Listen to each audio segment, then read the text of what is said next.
कांग्रेस दिग्गज नेता ज्योतिरादित्य सिंधिया के बाद बुधवार को एक बार फिर कांग्रेस को बड़ा झटका लगा है। बुधवार को कांग्रेस नेता और पूर्व केंद्रीय मंत्री जितिन प्रसाद ने बीजेपी का दामन थाम लिया। पीयूष गोयल की मौजूदगी में जितिन प्रसाद को बीजेपी की सदस्यता ग्रहण कराई गई। आपको बता दें कि जितिन प्रसाद उत्तर प्रदेश की राजनीति में अच्छी पकड़ रखते हैं, लेकिन पिछले कुछ दिनों से पार्टी में तवज्जो न मिलने के चलते जितिन प्रसाद पार्टी से नाराज चल रहे थे, जिसको देखते हुए जितिन प्रसाद ने बुधवार को बीजेपी का दामन थाम लिया।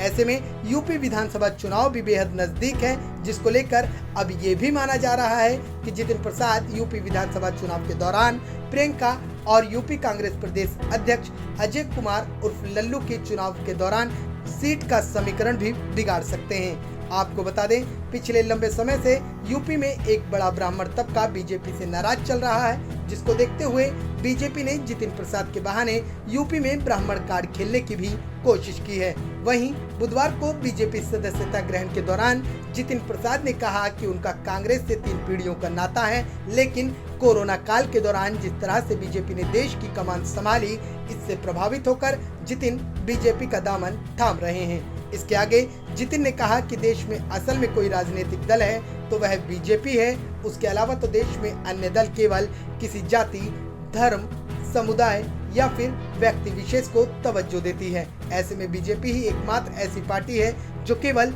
देश हित में काम करती है।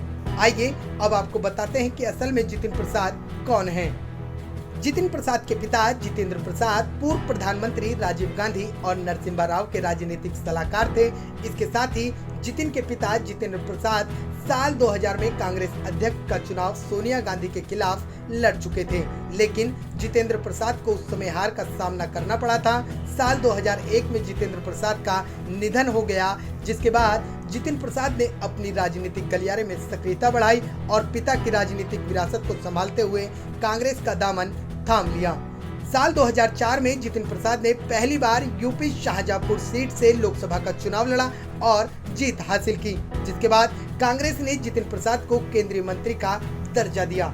इसके ठीक अगले चुनाव यानी कि साल 2009 में जितिन प्रसाद ने एक बार फिर धौरहरा लोकसभा सीट से चुनाव लड़ा और फिर जीत हासिल की। इस दौरान जितिन को कांग्रेस ने कई अहम जिम्मेदारियां देकर केंद्रीय मंत्री बनाया। उसके बाद फिर अगले चुनाव यानी कि साल 2014 में जितिन प्रसाद ने कांग्रेस से लोकसभा का चुनाव लड़ा, लेकिन इस बार उन्हें हार का सामना करना पड़ा। बहरहाल जितिन प्रसाद ने बुधवार को बीजेपी का दामन थाम लिया है।